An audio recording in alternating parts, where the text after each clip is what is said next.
Familia, amigos, hermanos, pasa a ustedes, buen día a todos. Es un gusto estar aquí en este día hermoso que Dios nos regala y juntos estar adorando a nuestro Padre Celestial. Ocupen sus lugares, por favor. Muchas gracias por recibirnos así. Un saludo también a todos que nos siguen la transmisión y también queremos dar gracias a Dios por aquellos que nos visitan en esta mañana. Tenemos visita de Entre Ríos, Cintia con su esposo, bienvenidos. ¿Quién más nos visita esta mañana que no es de aquí? La hermana Marisa, que viene de Tierra Santa. Bienvenida a tu casa.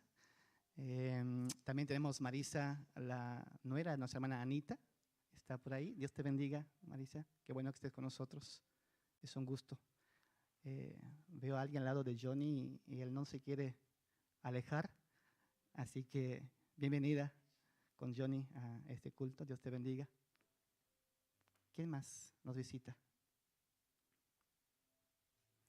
¿Alguien puede darme nombres de las visitas que están al fondo? El muchacho que está al fondo ahí, casi la última banca, Dios te bendiga mucho. No sé tu nombre, pero sé que Dios te conoce y por algo te trajo aquí. Bienvenido a los dos.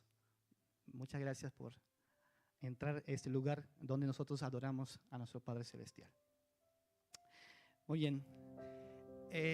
Hoy empezamos una serie nueva que ya la semana pasada hemos abordado algo, e incluso de ahí nació en mi corazón el deseo de compartir o proponer esa temática para dialogar juntos, porque son reflexiones que nos interesan a todos. Y la serie se va a llamar El reino al revés de Jesús. El reino al revés de Jesús. No sé si están listos para empezar. Miren que Jesús fue a la cruz y lo apedrearon y lo crucificaron. Espero que no lo hagan lo mismo con él al final de la serie, porque no esa es la intención. La intención es seguir a Jesús. La intención es ver en él nuestro modelo, porque nuestro lema en este año 2023-2024, nuestro lema es enfocados ¿en quién? En Jesús. Enfocados en Jesús. Muy bien. Entonces, el reino al revés de Jesús. Miren, nosotros hace muy poco celebramos lo que es la Cena del Señor. La Cena del Señor es una actividad para nosotros esencial, en la fecha tal vez más importante que tenemos, creo que la más significativa, porque es una fecha que nos convoca para recordar justamente lo que Jesús hizo por nosotros, lo que Jesús representa para nosotros. Como iglesia tenemos una fuerte tradición y es muy bonita, yo celebro a Dios por eso, en quedarnos en este sentido de la muerte de Jesús. Y la verdad que es algo realmente increíble y es algo fundamental, esencial, entender que Él murió en la cruz y la muerte de Jesús fue una muerte realmente cruel, dolorosa, injusta, y esta muerte, esta sangre de Jesús nos redime de todo pecado. Pero creo que no hemos avanzado lo suficiente para ver la otra cara de la moneda. Porque miren, hermanos, si Jesús no hubiera resucitado, ¿sería nuestro Salvador? Si Él no hubiera resucitado, ¿Él estaría realmente siendo reconocido por nosotros? Porque la verdad, morir todos mueren, ¿sí o no? Tarde o temprano todos mueren. Todos los grandes héroes de la antigüedad han muerto. Y realmente Jesús no fue el único. Ustedes saben de esto, leen historia. Jesús no fue el único que murió en la cruz de esta manera. Incluso con Él había ¿cuántos más? En el mismo día. Los romanos, era la forma como los romanos imponían el poder crucificando personas. Muchas personas murieron en la cruz como Jesús, no fue el único. Y no estoy diciendo que no fue cruel la muerte, sí fue cruel. Y no solo Jesús en la cruz, en la historia de la humanidad, ¿cuántos creyentes murieron? Aserrados, Hebreo dice aserrados en el medio, vestidos de piel de cordero, el circo romano, toda esa historia que sabemos que creyentes murieron de manera tremenda, cruelmente asesinado por esta determinación de seguir los pasos de Jesús. Entonces Jesús, si no hubiera resucitado, hermanos, y es eso lo que quiero que aparezca en la pantalla, si no hubiera resucitado Jesús, no sería realmente el quien es para nosotros hoy. ¿Por qué, hermanos? Porque la resurrección es el sello de lo que Jesús dijo cuando anunció el reino de los cielos. Es decir, si Jesús no hubiera resucitado, tal vez sería recordado como un maestro más, ¿sí? Como tantos otros. Moisés, Elías, Juan el Bautista, o tantos otros maestros que durante la tradición de muchos pueblos son recordados como realmente los próceres, los héroes, los profetas, los maestros. Y Jesús, si no hubiera resucitado, estoy seguro que estaría dentro de estos grandes hombres, maestros importantes, pero no lo recordamos como maestro únicamente, ¿sí o no? No lo recordamos simplemente como un profeta, lo recordamos como nuestro Salvador. ¿Y sabe lo que sella esta declaración? La resurrección. Por lo tanto, hermanos, entender la resurrección es dar crédito que eso sella lo que Jesús representa para nosotros. Sin resurrección no hay fe. Pablo dice, si Jesús no hubiera resucitado, en vano sería celebrar la cena del Señor. En vano sería decir que Él es nuestro Salvador. La resurrección es entonces el sello, la garantía de lo que Jesús anunció. Entonces, si esta resurrección es la garantía de lo que Él anunció cuando estuvo en este mundo, Jesús realmente pone a nuestro mundo de punta cabeza. El reino al revés de Jesús, a diferencia de otros reinos, miren lo que sucede. El poder surge de su debilidad y proviene de entregar el poder. Aquí ya es algo importante y determinante para todas las series que vamos a seguir viendo, reflexiones en esa serie que vamos a seguir teniendo. Jesús, para empezar, que eso es algo determinante porque miren, todos nosotros nos gusta el poder, ¿sí o no? ¿Quién no le gusta el poder? Los niños le encantan tener el poder. En la sociedad competimos por poder. ¿Por qué muchas personas quieren llegar a la política? Muchos empresarios que tienen un poder adquisitivo que no le importa el sueldo, no le importa lo que le van a pagar. ¿Por qué muchos quieren llegar a esos lugares? Por el poder, por la gloria, por la posición, porque nosotros le aplaudimos a los que tienen esos lugares, esos puestos. Nosotros celebramos, nosotros somos los que damos ese crédito a esas personas y entonces muchas veces se quiere llegar ahí por el poder, justamente por tener el control. En las familias, en la iglesia, algo parecido pasa. Luchamos por tener el poder y ese es nuestro gran talón de Aquiles. Pero Jesús lo que hace es primeramente, enseñarnos que el poder surge de la debilidad, no de tener el control, sino de ser débiles. Y miren lo que Jesús dijo en Mateo 26:53. Mateo 26:53. Cuando Jesús está a punto de ser entregado, de ser crucificado, cuando Jesús está a punto de ser atrapado por los soldados romanos.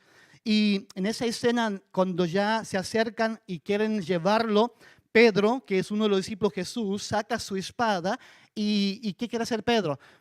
Quiere defender a Jesús y usa la fuerza, el poder, le corta la oreja de ese soldado romano y Jesús le reprende a Jesús le reprende a Pedro y dice, Pedro, guarda la espada. No es así, Pedro. No es con poder, no es con fuerza. Y le hace una pregunta Jesús a Pedro o a sus discípulos. ¿No sabes que yo podría rogarle a mi Padre y Él me mandaría ahora mismo más de 12 ejércitos de ángeles? ¿Tenía Jesús la puerta abierta para pedir a Dios que le mandara un ejército, 2 ejércitos, 5 ejércitos, el ejército que fuera necesario para defenderlo? Con el poder y confrontar el ejército romano. ¿Podría vencer el ejército de Jesús o de Dios al ejército romano? ¿Podía hacerle frente? Jesús dice, yo podría hacer esto, pero no lo voy a hacer. Porque Jesús dice, el poder que Dios me ha dado ha sido para bendecir, para ayudar, para acompañar, para amar a las personas. El poder que Jesús tenía no era para violentar, no era para forzar, no era para ser el primero. La semana pasada hemos visto que Él dice que el que quiere ser el más importante, el más grande, se haga servidor de los demás. El poder del servicio, eso que Jesús manifiesta en su ministerio. Jesús tenía el poder para pedir a Dios ejércitos de ángeles para que defendiera, pero no lo hizo. Por eso, Pablo dice en 1 Corintios 1:18, entendiendo todo esto, Pablo dice, porque la palabra de la cruz,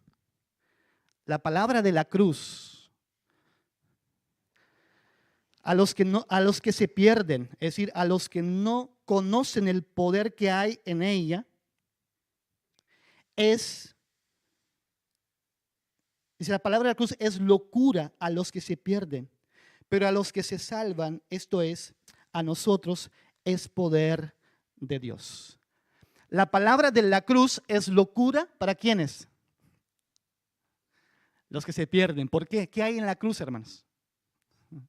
¿Hay poder en la cruz? En el sentido de la cruz misma, la cruz que Jesús murió. Nosotros decimos, sí, hay poder en la cruz porque entendemos lo que Jesús significa, pero en su momento, ¿creen que había esta convicción de que Jesús murió en la cruz y ese era poder? ¿O era vergüenza, humillación, dolor, impotencia? Ver a alguien colgado en una cruz, hermanos, ¿es sinónimo de poder? Debilidad, derrota, dolor. Y por eso Pablo dice, los que no conocen lo que hay realmente en esa palabra es locura, y es cierto. Es locura hablar que la cruz nos salva, la cruz de Jesús, en el sentido de esta cruz que Jesús toma. Es locura pensar que en la cruz hay algo para ayudarnos, pero dice Pablo que es poder de Dios para salvarnos. La cruz que tanto dolor trajo a Jesús, para nosotros es poder de Dios. Avanzamos porque solo esta es una pantalla de fondo. Miren, hermanos, entonces Jesús va a la cruz y esta cruz de Jesús realmente es algo que trae el mundo de punta cabeza, porque en la cruz es donde Él manifiesta el poder del amor que Dios tiene para todos nosotros. Jesús vino entonces a revelar y confirmar que Dios siempre ha estado al lado del débil. Pero antes de avanzar con esta diapositiva, miren, quiero recordarles, en el Sermón de la Montaña, Mateo capítulo 5, 6 y 7, los invito a que lo lean en su casa, ahí tenemos todo ese contenido del mundo al revés de Jesús. Ahí tenemos toda la esencia de cómo Jesús predica el reino de los cielos, y empezando por los primeros versículos, bienaventurados los pobres, ¿se acuerdan? Nosotros decimos esto, que son bienaventurados los pobres. ¿Es natural decir que un pobre es bienaventurado? Esos días hablando con un familiar de otros familiares, uno habla de las familias cuando está en familia, ¿no? Y le pregunté a mi mamá, ¿y cómo está esta familia tal? Dice, no, su hermano mayor realmente está muy bien. Está metido en cosas ilícitas, pero le va re bien. Últimamente dice, creció, compró terreno, compró propiedad, compró casas, compró un montón de cosas. Y ella decía, sí, sabemos que lo que está haciendo no es correcto, pero está muy bien. Y el otro hermano, aquel, no, aquel es un pobre. Es un pobrecito. Ella dijo, es un coitado. ¿Saben lo que significa coitado, verdad? El Señor decía, pobrecito. ¿Por qué? Porque no tiene los recursos que otro tiene, pero es honesto. Yo dije, mamá, espera, pero ¿y él está metido en las cosas ilícitas? No, él no. Digo, entonces él es el que debe ser aplaudido y reconocido, y no aquel que está haciendo malas cosas solo porque tiene dinero. ¿Sí me explico? Pero la tendencia nuestra es ver que los que tienen poder, los que representan, los que evidencian, los que se muestran, esos son los poderosos. Jesús dijo, no, bienaventurados los pobres. Vamos a ver en alguna de las reflexiones más adelante ese punto específico, porque es la clave para entender el mensaje de Jesús. Bienaventurados los que tienen hambre y sed de justicia, los débiles, los que lloran, los que son perseguidos. Es un mundo de punta cabeza. Jesús viene a revelar que en el reino de Dios, los que son dichosos, felices, son aquellos que son débiles, aquellos que representan realmente no tener en sus manos el poder para resolver las cosas, porque Dios está de su lado. En otras palabras, Dios es un Dios siempre que está al lado del débil. Dios es un Dios que está al lado del débil. ¿Quiere que Dios esté a tu lado? Hoy decía el director que esté en esa barca. ¿Cuándo conocieron ellos realmente y se arrodillaron y dijeron, ¿quién es este? ¿Cuándo fue? ¿Cuando todo estaba calmo, cuando ellos estaban remando con sus fuerzas y todo iba bien? ¿O cuando la tormenta comenzó a amenazar sus vidas y se dieron cuenta que ellos no podían más? ¿Cuándo Dios realmente se da a conocer cómo es? ¿Cuando todo nos va bien? ¿O cuando estamos en un caos, en un desierto? Por eso en el Antiguo Testamento el desierto es sinónimo de encontrarse con Dios, porque es ahí donde realmente lo conocemos. Jesús dice que el que quiere vivir tiene que morir. El que quiere ser grande tiene que menguar. El que quiere ser el primero tiene que ser el último. El que quiere ser fuerte tiene que ser débil. Jesús nos invita a tomar cada día nuestra cruz y seguirle. O tomar el poder y seguirle. ¿Qué nos invita Jesús? Toma tus conocimientos, toma tus habilidades y sígueme. Tome tus posesiones y muestra cómo tú realmente has sido bendecido, prosperado. La teología de la prosperidad, Dios te ha bendecido. Sí, pero si Dios te ha bendecido, entonces manifiesta esta gloria de Dios en medio de las personas, porque Dios te dio para servir, para bendecir a otro. Si no lo está bendiciendo a otro, si solo queda contigo, entonces no está entendiendo. Como el Padre me envió, dice Juan, yo los envío. No puede terminar en nosotros lo que Dios nos dio. Lo que Dios nos dio es para compartir con los demás. Pero Jesús vino entonces a predicar el reino de Dios. Él vino a predicar el reino de Dios. Y este reino, hermanos, es un reino al revés, de punta a cabeza. Es un reino que no es natural. Naturalmente no vemos así como Jesús enseña. Vemos que el fuerte es el que no tiene dificultad, el que es feliz, el que tiene muchas posesiones o que tiene mucho poder. Y Jesús dice, no, no es así. Pero no solo Jesús enseña algo nuevo, Jesús confirma lo que Dios siempre ha estado diciendo y que no querían entender las personas. Jesús confirma que Dios siempre ha estado al lado del más débil. Voy a empezar con una referencia. Por ejemplo, el pueblo de Israel. Miren, hoy nosotros vemos al pueblo de Israel como el pueblo de Dios, como ese pueblo que aparentemente siempre venció las guerras. Este pueblo que quedó no solamente de la imagen de un David guerrero, de un Salomón que tenía el poder y la monarquía, cuando realmente dice el texto que Dios nunca pidió que tuviera un rey. ¿Se acuerdan? Dios no pidió al pueblo que tenga un rey. El pueblo quería tener rey como los vecinos tenían. ¿Por qué? Porque ese es sinónimo de ¿qué? De poder. El rey, el palacio, los ejércitos, los carros, los soldados, las murallas. ¿Quién construye todo esto?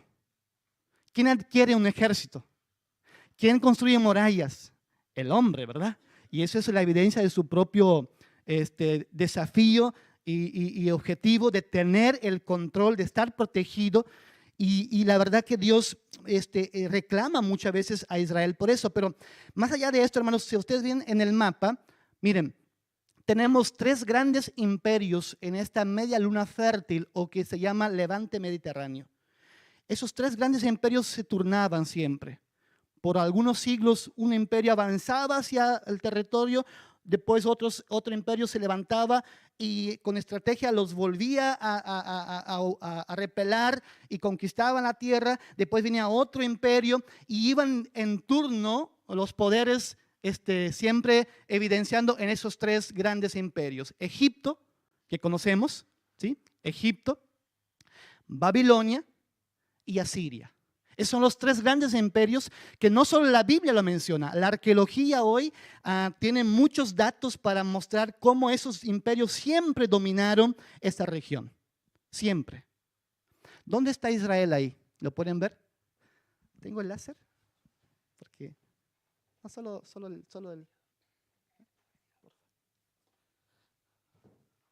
solo para señalar. Miren, pues no tenemos la pantalla. No se da. Miren, Jerusalén está en la parte que va bajando antes de Egipto. Ahí está Jerusalén, ahí está Samaria. Y como ven, ¿por qué está en pequeño? ¿Por qué está en algo chiquito? ¿Por qué resalta Egipto? ¿Por qué se resalta Asiria y Babilonia? ¿Por cuál razón? ¿Por cuál motivo? Justamente porque esos tres imperios eran los que dominaban, los que tenían el control económico, el ejército más grande, el poder de la región.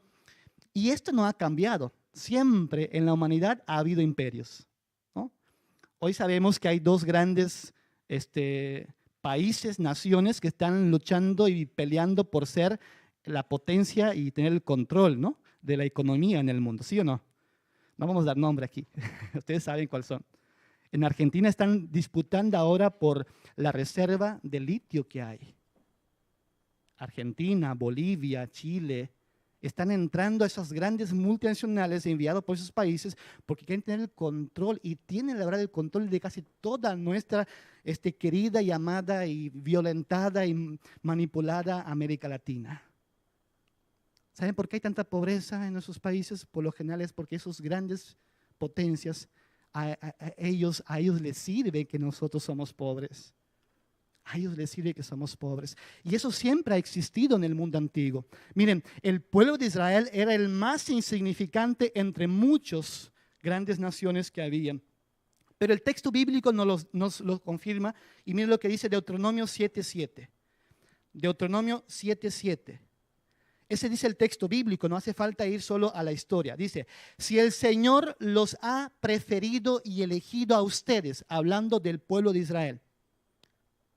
Si el Señor eligió a ustedes, no es porque ustedes sean la más grande de las naciones, ya que en realidad, dice el texto, la versión Dios habla hoy, en realidad son la más pequeña de todas ellas. Cuando Dios elige al pueblo de Israel, no lo elige porque son grandes. ¿Por qué lo elige? Dice el texto, porque son los más pequeños. ¿Por qué lo elige? Porque están en Egipto. ¿Y están en Egipto en qué condición? ¿Se acuerdan? Son esclavos. Dice que el clamor de este pueblo llegó al oído de Dios. Dios es un Dios de los que están oprimidos. Dios es un Dios que escucha el clamor del que grita por ayuda. Dios es un Dios que libera a Israel de Egipto, no porque son buenos, sino porque Dios lo ve en una condición de miserables, de impotencia, de esclavitud. Dios los saca de Egipto justamente porque ellos necesitan salir y no lo van a hacer solos. Solo el poder de Dios puede ayudarlos a salir de Egipto. Si Dios elige a Israel entonces, no fue porque ellos eran el mejor pueblo. No fue porque ellos tenían el mejor ejército, no tenían nada. El momento más grande de la historia de Israel fue cruzar el Mar Rojo, ¿no? Salir de Egipto. ¿Por qué salieron ahí? ¿Porque tenían ejército? ¿Tenían poder? ¿Por qué salieron de ahí? Porque Dios los sacó con su mano fuerte y brazo extendido. El que tiene poder es Dios, no nosotros. Y es ahí donde se conoce realmente al Dios verdadero. Entonces, Jesús vino justamente a revelar, a comprobar, a confirmar que Dios siempre ha estado al lado del más débil, como los pueblos, el pueblo de Israel. ¿Creen que hoy Dios sigue estando al lado del débil? ¿Del pueblo débil? ¿O creen que o aún seguimos creyendo esa mentira que Dios bendice y prospera los grandes imperios porque miren cuánto tienen? El sueño americano. ¿Cuántos creyentes van en busca del sueño americano? La teología de la prosperidad que llegó aquí a Latinoamérica, desgraciadamente, viene de Estados Unidos. ¿Sabían? Los grandes teólogos que desarrollaron eso, que Dios te bendice si tú das, y Dios quiere que tú seas el más rico, el más grande, el más poderoso, no es una teología que nació aquí de los pueblos marginados. Nació de los pueblos que tienen poder y control sobre los otros pueblos. Y nos han vendido el verso. Bíblicamente no existe esto. Yo entiendo, hermanos, que Dios sigue siendo un Dios de los pueblos débiles, de los que sufren, los que están oprimidos. Pero nos vendieron ese cuento también porque culturalmente, cuando llegaron los conquistadores a nuestro territorio, bueno, en caso de ustedes los españoles, ¿no? En caso de los portugueses, brasileños, los portugueses. Llegaron ellos, ¿de qué manera? Con sus ejércitos, con sus soldados, con todo el arsenal de guerra, pero por detrás decían que Dios los había traído, ¿para qué? Para traerles bendición a ellos. Si miran las historias que hay, dice que cuando venían la guerra a esos territorios, ellos pedían la bendición de Dios, oraban por las armas. Las dos espadas, el poder el poder del ejército, el imperio español, y el poder representado por la Iglesia Católica en su época. Ambos tenían intereses aquí. Hay una película muy bonita que se llama Misión, la firmaron aquí en las Cataratas de Iguazú, es muy viejita, mírenla qué interesante esa película, porque describe cómo nos han hecho creer que Dios estaba realmente aprobando esa masacre. Masacraron los pueblos originarios de nuestras tierras. Le robaron todo. Le prendieron fuego. Aquí tenemos ruinas. Pero con la idea que ellos vienen en nombre de Dios con poder y entonces pueden hacer lo que quieren. ¿Dónde estaba Dios? ¿Del lado del ejército español o del lado de los pueblos originarios? ¿Qué creen ustedes? ¿Quién Dios decía que eran los bienaventurados? Su pueblo, sus hijos. ¿Sí me explico, hermanos? Hay que entender eso porque estamos siempre con bombardeados por esas ideas de lo grande, de los imperios, y ponemos a Dios por detrás. Aquellos que dicen que la verdad la tiene una persona y dice que Dios le revela y eso manipula, eso violenta, eso agrede, pero si Dios está por detrás parece que todo es permitido. Jesús nos muestra que este mundo debe ser diferente. Es un Dios de los más pequeños. La segunda evidencia del Antiguo Testamento que Dios es un Dios de los pequeños, de los que sufren, de los menos, lo quiero ejemplificar con esto. Las mujeres en el Antiguo Testamento, sabemos que las mujeres en el Antiguo Testamento no contaban, ¿no? Cuando salieron de Egipto, salieron tantos hombres sin contar ¿qué? La mujer y los niños. ¿Por qué? Porque no contaban. La mujer no era tenida en cuenta, la mujer no sumaba, bueno, ya hemos visto una reflexión sobre esto en el Día de la Mujer, cómo era la vida de la mujer en el mundo del Antiguo Testamento. Simplemente las mujeres no contaban. Ahora la pregunta es, ¿quién salvó la vida de Moisés, el gran líder del pueblo de Israel? Porque a veces solo quedamos con Moisés, ¿verdad? El gran líder, el gran libertador, otra vez el hombre que todos recuerdan como con poder, que Dios lo usó de manera magnífica. Pero ¿quién fue? ¿Quién fue que trajo Moisés al mundo? ¿Quién dio la luz? Una mujer, hermanos. Una mujer de carne y hueso como ustedes son. ¿Quién amó a ese niño y se preocupó por ese niño? ¿Quién lo guardó? ¿Quién armó la estrategia? Decir, Faraón quiere matar a los niños varones porque ve que el pueblo hebreo está creciendo mucho. Y entonces dice la historia que mandó matar a todos los niños varones. Las mujeres no. Así que cuidado con las mujeres. Mientras el hombre estaba haciendo su plan, decir, hay que matar a los niños varones hebreos porque ellos son la amenaza. Dios estaba usando las mujeres para salvarlos. Fue la mamá de Moisés que tuvo el plan, no su papá. Fue la mamá de Moisés que construyó ese canasto y lo puso en el río, no su papá. Fue la hermana de Moisés la que acompañó a Moisés para vigilarlo, no su hermano. Fue la hija de Faraón la que lo adoptó como hijo y lo llevó al palacio. No fue el príncipe. ¿Sí me explico, hermanos? Cuando el mundo dice, no, ¿esos qué van a hacer? No, las mujeres nunca van a hacer nada porque las tenemos bien dominadas. Ojo, ojo, Dios usa a los menos, los marginados, y cuando Él los usa, el poder de Dios es grande. El poder de Dios es grande. Dios usó las mujeres del Antiguo Testamento. El plan de salvación de Moisés no lo tuvo su papá, no lo tuvo sus hermanos. No participó el Aarón, no participó hombres, sino mujeres, las que tuvieron el plan y participaron de este milagro que fue salvar la vida de Moisés. Ahora, mire un texto que describe esto también. ¿Por qué? En esta misma cultura, volviendo atrás un poquito, hermana, en la misma cultura, las mujeres que no contaban, había algo interesante que también es bueno resaltar. Una mujer que no podía tener hijos, que era estéril, ¿sabe cómo la veían? Como la maldición. Era el hazme reír del pueblo. Aún hoy en nuestras culturas, hermanos, y pongo entre paréntesis esto, hay mujeres que no tienen hijos. Algunos no tienen porque no pueden, otros porque tomaron la decisión de no tener hijos. Y muchas veces no sabemos respetar esto. Hay muchos comentarios, hay a veces muchas indirectas, ¿no?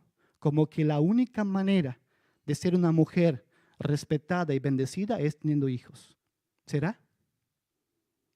Sí que es una dicha ser madre, claro que sí, es una bendición ser madre, pero no es la única manera como Dios bendice a las mujeres. ¿Y si no puede tener hijos? Como en ese caso las mujeres que no podían tener hijos, eran vistas como las mujeres hazme reír del pueblo. Pero la pregunta es, ¿qué hace Dios? ¿O de dónde vienen los grandes hombres otra vez de la historia, sino de mujeres que no podían tener hijos? ¿Se acuerdan de Sara? Ella dijo, hazme reír, ¿no? De la gente. De ahí nace, ¿qué? El hijo de la promesa. No es Esaú, es aquella que no puede tener hijos. ¿Se acuerdan de Ana? Esa mujer que lloraba todos los días, que iba al templo, no podía tener hijos. Y nace el profeta Samuel, el gran profeta Samuel.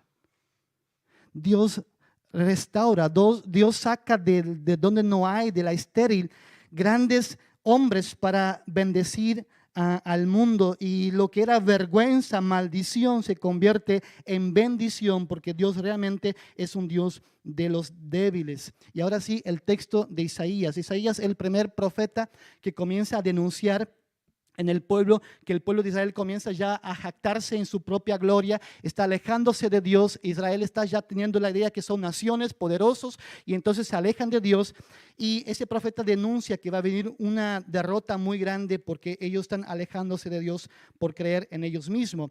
Y el ejemplo que él pone es de una mujer. Isaías 54, 1 al 3 dice: da gritos de alegría, mujer estéril y sin hijos. Estalla en cantos de gozo tú que nunca has dado a luz, porque el Señor dice: la mujer abandonada tendrá más hijos que la mujer que tiene esposo. Agranda tu tienda de campaña, extiende sin miedo el toldo bajo el cual vives, alarga las cuerdas, clava bien las estacas, porque te vas a extender a derecha y a izquierda. Tus descendientes conquistarán muchas naciones y poblarán las ciudades ahora desiertas. Este profeta está tomando como ejemplo la estéril, la mujer que no puede tener hijos, y dice ese profeta a Israel: ustedes son así. Porque después que regresaron, ese texto habla después del regreso de Babilonia, cuando estaban destruidos, la ciudad en ruina, el templo quemado, sin nada por ver como un futuro glorioso. Y el mensaje del profeta es: Dios va a dar a ustedes la bendición, los hijos, como una mujer que no tiene posibilidad y puede tener muchos hijos. Y tomando seguramente el ejemplo de las grandes mujeres del Antiguo Testamento, de la tradición, que fueron madres de los hijos que bendecieron, como Abraham, como Isaac, que bendecieron al pueblo. Entonces, en ese texto de las mujeres podemos ver cómo Dios realmente es un Dios del más débil. Y el tercer ejemplo, y con eso concluyo, es el de los primogénitos. En el mundo antiguo, los primogénitos tenían, y en el pueblo de Israel también, el doble derecho en la herencia, ¿no? Los hijos mayores, los que nacían primeros, se llamaban primogénitos, y los primogénitos eran los hijos que tenían derecho a la bendición patriarcal y el doble de porción en la herencia. Gracias a Dios que eso se terminó, ¿verdad? Los que somos hijos segundo y tercero. Los que aún son hijos primero y reclaman eso, ese es el viejo pacto. Estamos en el nuevo pacto, todos somos iguales, somos uno en Cristo Jesús, ¿no? Hace muy poco tiempo todavía en algunas familias se manejaban que las mujeres tenían menos derecho que los hombres en la herencia. Y tal vez algunos siguen teniendo esa idea. Yo les animo a replantearse, todos somos hijos y herederos. Y todos tenemos el mismo derecho porque somos hijos. ¿Sí me explico? Jesús nos muestra esto, este ejemplo. Ahora, los hijos primogénitos tenían derecho de ser los primeros, pero la pregunta es, ¿a quién Dios escogió? Aquí tenemos algunos ejemplos. ¿Escogió a Caín o a Abel? ¿Quién era primero entre ellos, Caín o Abel? Caín. ¿Quién fue el que realmente le agradó a la ofrenda que trajo? ¿A Caín o a Abel? ¿Saben por qué Caín se enoja tanto? Porque culturalmente él era el que tenía que ser recibido, no su hermano. El primero. ¿Cómo vas a ser segundo a mí? ¿Cómo me va a rechazar a mí si yo soy el primogénito? Y termina Caín asesinando a Abel por no aceptar esta inversión de valores. Porque Dios es un Dios de los que son segundo. ¿Quién fue el que recibió la bendición? ¿Esaú o Jacob? ¿Quién era el primero? ¿Quién nació primero? Eran gemelos, pero dice el texto que primero que nació fue Esaú. Pero ¿quién se llevó la bendición? Jacob, el segundo. Y toda la trama, ¿no? Que sabemos que no se recomienda a nadie que suceda eso en su familia, pero hay una evidencia de que hay un segundo que es favorecido en vez del primero. En el caso de José, hermanos, José era hijo de una familia que tenía, un padre que tenía 12 hijos. José era el anteúltimo. El mayor era Rubén, ¿se acuerdan? ¿Quién fue elegido? ¿Rubén? ¿Quién fue elegido? José, el anteúltimo. Aquel que tuvo un sueño y que le comentó a sus hermanos, a su familia, que tuvo un sueño que el sol y la luna se arrodillaban y las estrellas ante él y dijeron, ¿qué te crees tú? ¿Tú te crees que eres importante si eres uno de los últimos de la familia? Y luego ellos están arrodillados en Egipto a los pies del gran José. Dios elige los segundos, los que son menos, los que no tienen posibilidad, los que son manipulados muchas veces, violentados por esa cultura de lo primero, de lo grande. ¿Quién eligió Dios de la familia de David? ¿A Eliab o a David? ¿Se acuerdan que el padre de David tenía 7 hijos? Y cuando el profeta Samuel sube para ungir a uno de ellos como rey, porque Dios dijo, ya no seguirá siendo rey Saúl, ya lo he desechado porque Saúl está teniendo actitudes incorrectas. Ve a la casa de Isaí porque allí él tiene hijos y voy a ungir a uno de sus hijos como rey de Israel. Y cuando llega el profeta Samuel, miren qué interesante eso, ¿no? El profeta Samuel, el hombre de Dios, el que hablaba con Dios, el que tenía revelación desde pequeño con Dios. Cuando llegó a la casa del hombre Isaí, vio a Eliab, un hombre grande, ancho, soldado experimentado. Y cuando lo vio, dijo, ese debe ser. ¿Se acuerdan? ¿Cuántas veces miramos así, hermanos? ¿Cuántas veces? Y Dios dijo, no es él. Y le aclara, no lo miras como los hombres miran. Yo miro diferente. Yo miro el corazón, no la apariencia. Yo busco lo que hay en el corazón, no lo externo. Y entonces el profeta Samuel se sorprende y piensa que es el segundo, y el segundo no es, y el tercero, y el tercero no es, y el cuarto dice Dios, no es este, y el quinto no es, y el sexto, y se acabó. No aparece David. En otras palabras, ni su propio padre creía que David podría ser. Dice que era chiquito, era de buen parecer, pero como que para ser rey y ir a pelear con los gigantes, no, este no. Y entonces el profeta Samuel dice a Isaí, ¿no tienes otro hijo? No tiene más hijos porque Dios dice que ninguno de ellos es. Yo imagino el diálogo con ellos, ¿no? Dice, pero si son soldados, si están en la guerra, están preparados, son estos los mejores que puedo ofrecerte. Pero tengo uno más. Está en el campo, es pastor. Bien, los pastores no saben hacer más que eso, ¿no? Pues soy pastor, pues de última, ¿qué voy a hacer? Y voy a ser pastor. Y dice el profeta, llámelo. Y cuando viene el chiquito, el jovencito, viene caminando, dijo Dios, este es, úngelo. ¿Se dan cuenta, hermanos? Jesús vino a confirmar lo que tal vez nunca pudieron ver en el Antiguo Testamento, que Dios es un Dios de los pequeños, de los segundos, de los débiles, no de los grandes, no de los fuertes. Ese es el reino del mundo. El reino que nos han hecho creer que es el reino correcto. Pero Jesús dice, ese reino no es el correcto. El reino de Dios es este, que nos pone de punta cabeza y no podemos muchas veces entender, porque no estamos acostumbrados a caminar de punta cabeza, ¿verdad? Lo natural es caminar con los pies en tierra. Lo seguro, lo que me da seguridad, lo que me da prestigio, lo que me da autoridad ante los demás. Dios escoge los segundos y eso lo podemos ver claramente en este texto. Para concluir, quiero leerles una historia, una parábola para mí más que historia, que es la confirmación de todo eso que estamos hablando de los segundos. Miren, vamos al texto de Génesis capítulo 48, versículo 8 al 20.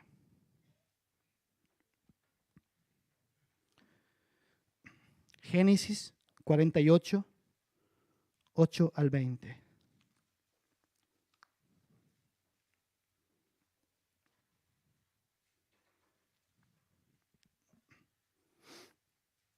Es larga la lectura, pero es importante. Vamos a leer juntos y va a aparecer en la pantalla también. Es la historia de cuando Jacob ya está a punto de morir, después del reencuentro con su hermano José, su hijo José, que él daba por muerto, por perdido, y él quiere dar la bendición a José y a sus hijos. José tenía 2 hijos y miren lo que sucedió.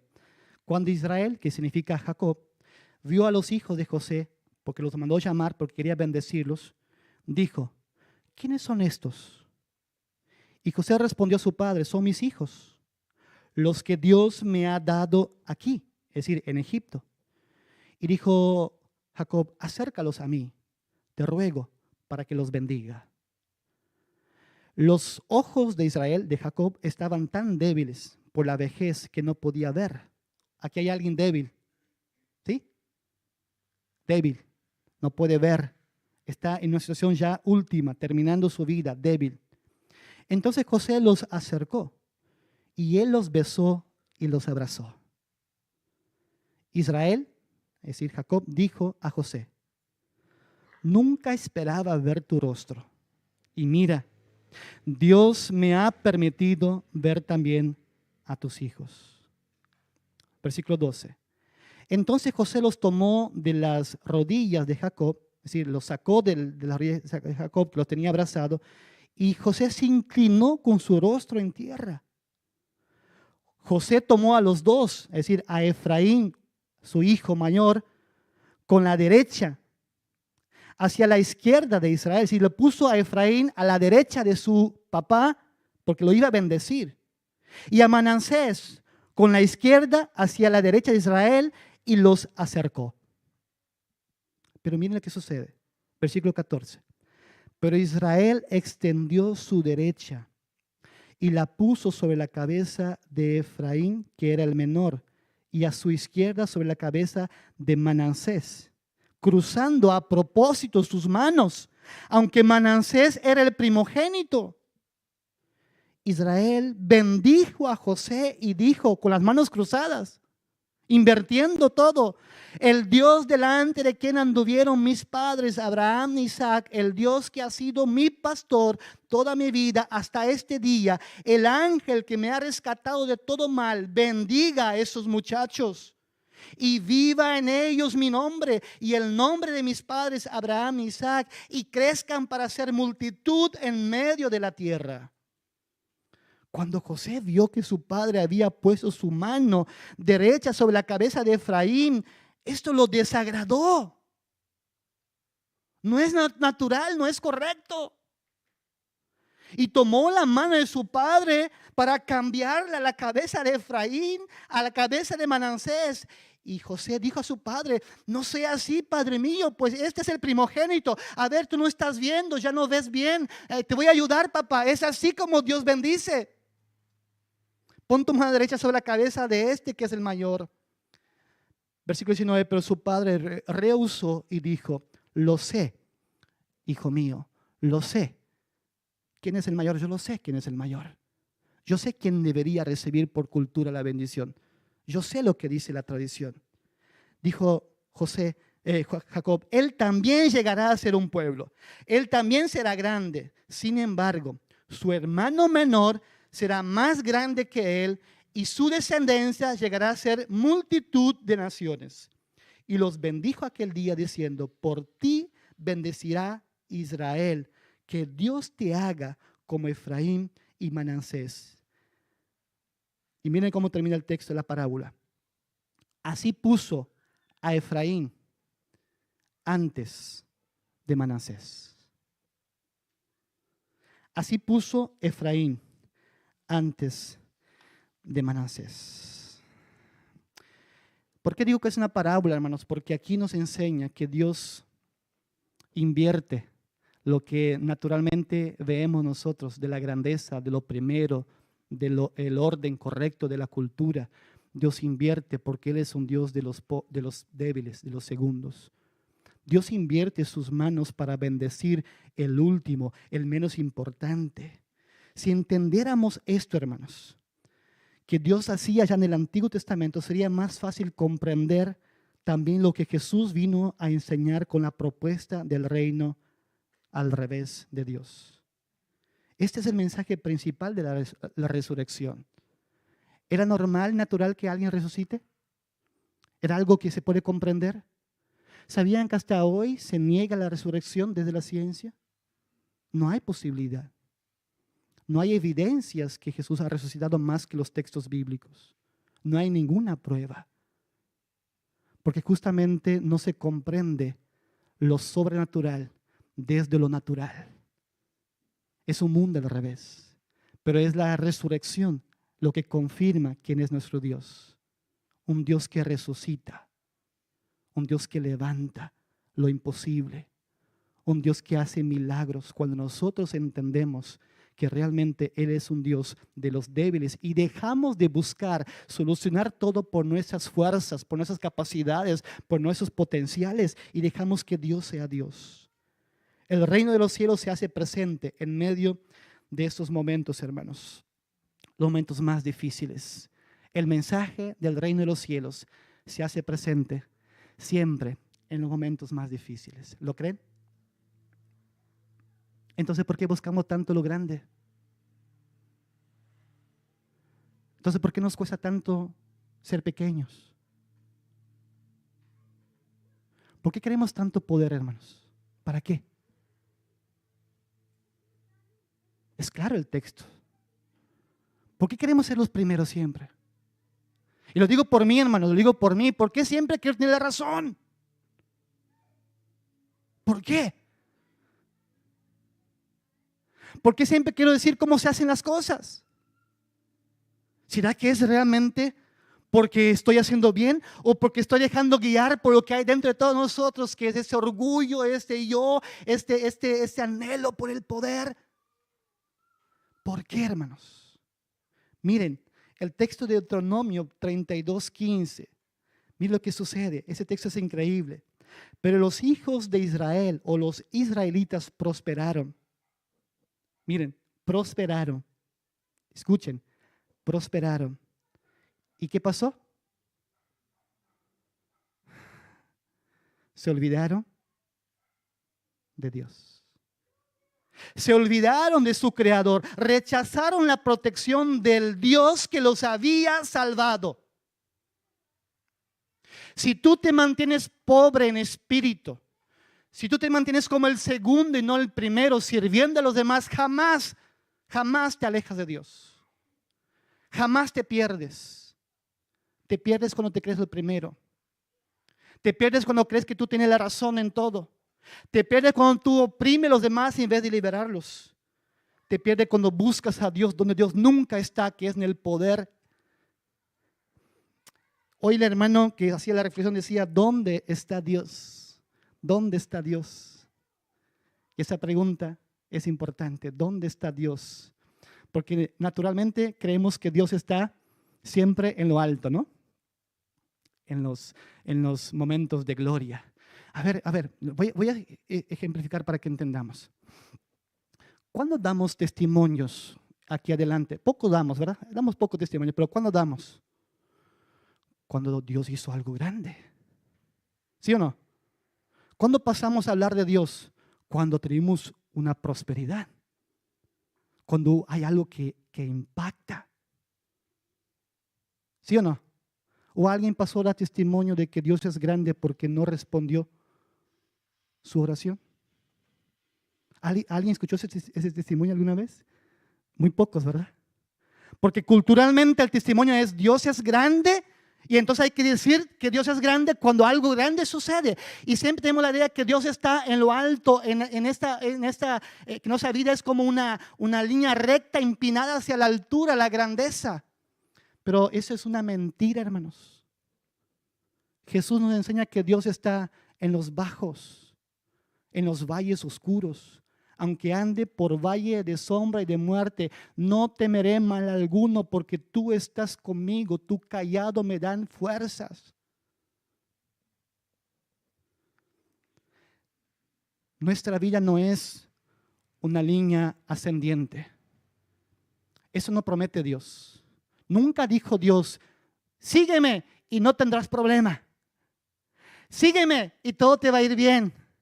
Sígueme y tendrás los reinos del mundo. ¿Quién prometió eso? ¿Dios? ¿Quién prometió los reinos del mundo? ¿A Jesús? ¿El Padre? ¿Quién prometió, hermano, los poderes del mundo? A Jesús. ¿Y por qué no entendemos eso muchas veces? ¿Sí me explico, hermanos? Porque nuestra vida es una vida de altos y bajos, como el latido del corazón. ¿No? O alguien aquí puede decir que su vida no tiene bajos. Que se levanta un lunes y dice, otra vez a trabajar. Bueno, algunos que van a trabajar porque tienen esa pasión, ¿verdad? Pero los que somos un poco así flojos, que nos gusta un poco más la playa que el trabajo, y que socialmente somos vistos como los equivocados, ¿no? Claro. Pero Jesús dice que, pues, ¿por qué se afanen por el día de mañana? O sea, el lunes va a llegar y con sus complicaciones. Pero los que tenemos dificultades, los que nos enfermamos, los que nos equivocamos, los que no sabemos cómo resolver los problemas en la familia, los que tenemos crisis emocionales, aquellos que decimos, no sé lo que me pasa porque ayer estaba contento y hoy estoy triste, ¿qué me está pasando? ¿Le pasa eso a ti? Saben que si tú eres un ser humano, eso debe pasarte. Todos tenemos nuestros bajones, desilusiones, pero aparentamos que no. ¿Por qué? Porque nos metieron en la cabeza que los hijos de Dios no son cola, son cabeza. Son primeros, siempre. Y todo le va a ir bien. un poco más, todos tenemos casi la misma dinámica que algunos movimientos. El logo que dice, pare de sufrir, ¿no? En otras palabras, más o menos eso predicamos constantemente, cuando Jesús pone el mundo de punta cabeza. Entonces, miren, tu vida es esto, altos y bajos. ¿Dónde está Dios entonces, hermanos, en tu vida? Dios siempre lo vas a encontrar cuando estás en la parte débil, la parte baja. Ahí lo vas a encontrar a Dios. Porque Dios es un Dios de los segundos, de los perdedores, de los derrotados, de los que sufren, de los que lloran, de los que tienen hambre y sed de justicia, los que son perseguidos. Este es el Dios que Jesucristo nos vino a presentar. Pablo entendió esto cuando dijo, 2 Corintios 12:10, y con esto vamos concluyendo en esta mañana. ¿Qué dijo Pablo en 2 Corintios 12:10? Cuando estaba enfermo Pablo, cuando tenía, no sé si hay una enfermedad, no, el texto no lo dice, dice que tenía una estaca en su cuerpo, un aguijón en su carne, que le impedía hacer las cosas como él creía que sería lo mejor, que limitaba su potencial, que lo hacía débil, que lo impedía desarrollar todo su potencial que tenía. Y él dice, le pedía a Dios muchas veces para que quite de mí ese aguijón, para que quite de mí ese problema, para que quite de mí esa persona, para que quite de mí esa situación. Señor, ora, ¿no? Como decía hoy la reflexión, quítame esto, sácame esto, como que los problemas no los queremos. Y Dios está diciendo, es que quiero que tú aprendas que son estos momentos donde yo estoy presente, donde yo me manifiesto, donde yo me doy a conocer. Y Pablo entendió eso cuando dijo, por lo cual, por amor a Cristo, me gozo en las debilidades, en afrentas, en necesidades, en persecuciones, en angustias, porque cuando soy débil, entonces soy fuerte. Dios está, según Jesús, en este reino que Él vino a presentar. Está con los débiles, con los segundos, con los que no tienen fuerzas, con los que no saben qué hacer con su vida. Y la invitación, hermanos, es que Dios nos dé a nosotros justamente esa convicción de que nosotros queremos que Él esté con nosotros. Ahora, la pregunta final sería, ¿y entonces, si tengo poder, si tengo riqueza, si tengo posesión, ¿Dios no está conmigo? Sí, Dios va a estar contigo. ¿Pero sabe cuándo? Cuando tú te pones al servicio de los demás. Cuando tú usas ese poder que Dios te dio y bendice a aquel que está pasando por situación de dificultad, te aseguro que Dios está contigo.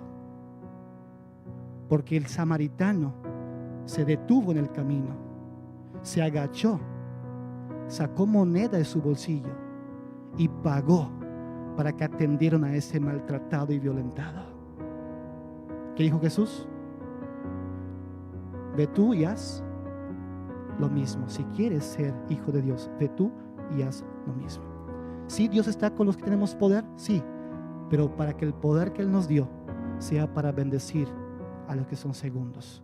Porque Dios quiere usarte como lo usó Jesús, como lo usó tantas personas, para que el mundo conozca quién es Dios. ¿Quién quiere sumarse al reino al revés de Jesús? Póngate de pie, por favor.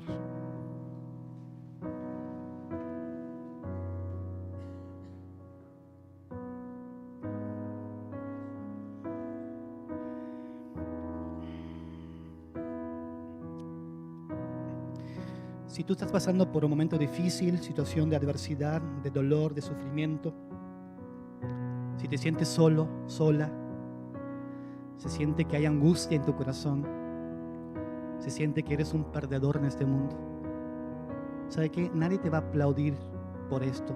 Naturalmente te van a decir, ¿qué ha hecho? ¿Por qué vives así? Algo habrá hecho. Pero quiero invitarte esta mañana a que tú escuches a Dios, que te dice, estoy contigo, soy tu Dios y quiero salvarte. Si tú quieres el cariño de Dios, el abrazo de Dios, la aceptación de Dios, tienes que entender que eres pobre, eres débil, y está necesitando de su ayuda porque tú no puedes solo. Vamos a orar, hermanos. Señor, te damos gracias en esta mañana porque nos permites entender que Cristo Jesús, con la resurrección, vino a sellar todo lo que le había enseñado cuando estaba en este mundo. Y unas cosas que nos enseñó sobre todo es que tú eres un Dios de los débiles, un Dios de los que pierden en esta vida, un Dios que camina con aquellos que están en segundo lugar, no en primero, un Dios que se agacha, un Dios que escoge los corazones, no la apariencia, un Padre que abraza a aquellos que tal vez han cometido errores en su vida y han tenido actitudes incorrectas, pero entienden que el mejor lugar es estar en la casa de papá.